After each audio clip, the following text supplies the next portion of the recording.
Selamat datang di Matematikoi, mendalami matematika sampai ke Palung Mariana. Ya, nah ini adalah video perdana ya bagi kanal Matematikoi. Jadi sekalian memperkenalkan juga ya. Nah, ini Matematikoi ini adalah kanal yang memang bakal membahas tentang matematika. Nah, tapi seperti hiperbola yang saya gunakan tadi ya, mendalami matematika sampai ke Palung Mariana. Palung Mariana itu kan palung terdalam ya di dunia ya. Koreksi bila saya salah. Nah, jadi yang saya harapkan kanal ini itu dapat membantu ya. Jadi kita bakal menjelajahi matematika, kita bakal menelusuri matematika, konsep-konsepnya secara mendalam. Ya, mendalam itu ya seperti apa? Nah, mendalam itu jadi kita nggak berhenti ke tahu aja ya. Jadi, oh konsepnya begini, oke. Oh konsepnya begitu, oke. Terus kita pakai. Nah, udah selesai. Kalau itu kan berarti kan pendekatannya ya cuman buat alat doang ya. Nah, tapi di sini setelah pas kita belajar tentang konsep-konsepnya, kita mulai bertanya-tanya nih, kok bisa begitu? Kok bisa begini? Bagaimana cara kerjanya? Bagaimana cara kerjanya begitu? Nah, jadi kita itu gak berhenti, gak puas hanya di permukaan saja. Jadi kita terus menelusuri, mengulik-ngulik, pokoknya sampai kita puas lah ya, selama kita masih mampu. Nah, harapannya dengan mendalami terus sampai ke dalam-dalamnya, sampai yang terdalam, kalau bisa ya, hmm, rasa suka kita ke matematika atau ketertarikan kita ke matematika jadi lebih bertambah ya, jadi meningkat ya. Kenapa? Karena kita jadi bisa memaknai apa yang sebelumnya nggak bisa kita lihat ya. Kita bisa melihat sesuatu yang lebih esensial dan mungkin hal yang esensial itu bakal meningkatkan suatu kekaguman dan kekaguman itu dapat hadapannya jadi sebuah kecintaan ya. Ya, gitulah. Nah, di sini untuk memulai perjalanan kita di Matematikoi, kita akan belajar tentang matematika dasar. Ya, matematika dasar, tapi dalam tanda kutip ya ini.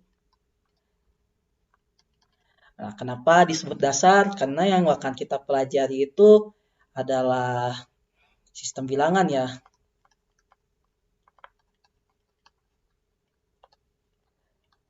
Di sistem bilangan itu biasanya ada bilangannya sendiri,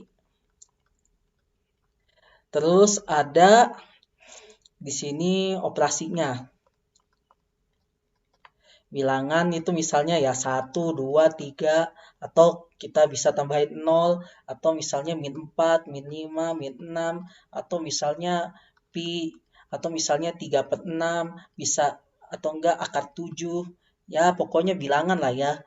Kita udah sering pakai bilangan dari SD sampai SMA, belajar terus tentang bilangan di matematika. Ya kurang lebih tahu lah ya isinya kayak gimana.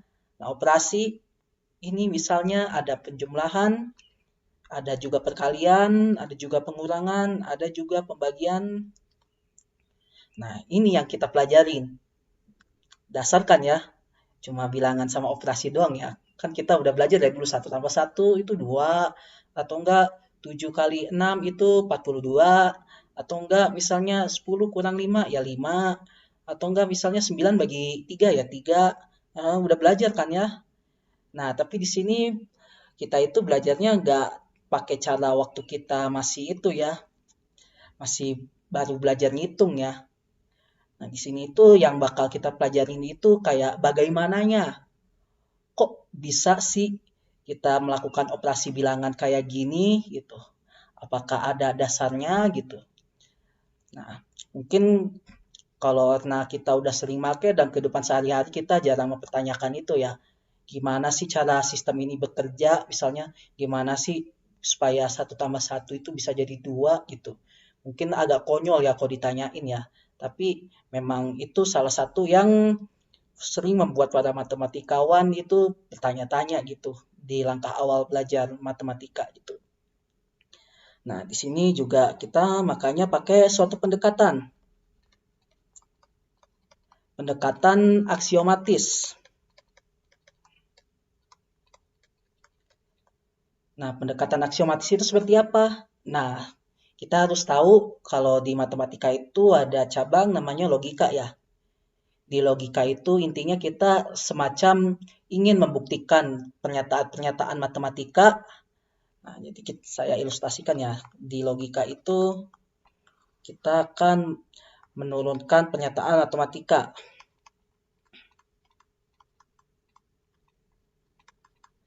Nah, di sini nih, jadi logika itu perannya itu kayak memberi pembenaran ya. Jadi konsep matematika itu memang ada dasarnya gitu. Memberikan sebuah batu pijakan, sebuah fondasi bagi matematika itu sendiri. Makanya di sini sebetulnya kita di logika itu belajar bagaimana cara berargumen untuk membuktikan pernyataan matematika kita. Nah, di dalam logika itu sendiri meskipun kita selalu bertanya-tanya ya, mengapa bisa begini, mengapa bisa begitu, mengapa bisa begini, mengapa bisa begitu, ada satu titik di mana kita harus berhenti bertanya. Nah, titik di mana kita berhenti bertanya itu adalah di aksioma. Jadi aksioma itu dianggap sebagai sesuatu yang benar dengan sendirinya. Yang benar dengan sendirinya. Ini bisa dibilang sebagai asumsi yang dianggap benar ya. Jadi sebuah pengetahuan itu selalu mulai dengan asumsi-asumsi tertentu. Dalam kasus matematika kita mulai dari sebuah aksioma. Aksioma ini langsung dianggap benar, pokoknya benar. Kalau kamu nggak terima ini ya udah kamu mau gimana gitu intinya. Nah, biasanya isinya itu seperangkat aturan. Misalnya di sini aturannya itu bla bla bla, bla bla bla, bla bli blu, blo blo blo, bli bli bli. Nah, dari sini kita bakal dapat semacam pengetahuan-pengetahuan fakta-fakta tentang matematika, misalnya fakta-fakta tentang bilangan, yang pokoknya bakal menjamur terus-terusan, bakal bercabang terus, sampai kita membentuk suatu sistem. Ya, sistem bilangan contohnya ya. Nah, makanya sebetulnya pendekatan aksiomatis ini sangat kuat ya. Dengan seperangkat aturan, maaf ya saya lagi bengek jadi memang suaranya agak kurang enak sekarang. Dari seperangkat aturan kita bisa mendapatkan fakta-fakta matematis. Nah, ini tuh fakta-fakta matematis ya. Yang sedemikian banyaknya. Nah, misalnya tentang sistem bilangan ya. Nah, jadi aksioma ini memang sangat esensial ya di sini. Dalam artian dia itu aturan yang memberi batu fondasi ya bagi fakta-fakta matematika yang lain. Itu salah satu pendekatan bagi orang-orang yang ingin supaya matematika itu dasarnya jelas ya, punya batu pijakan yang jelas.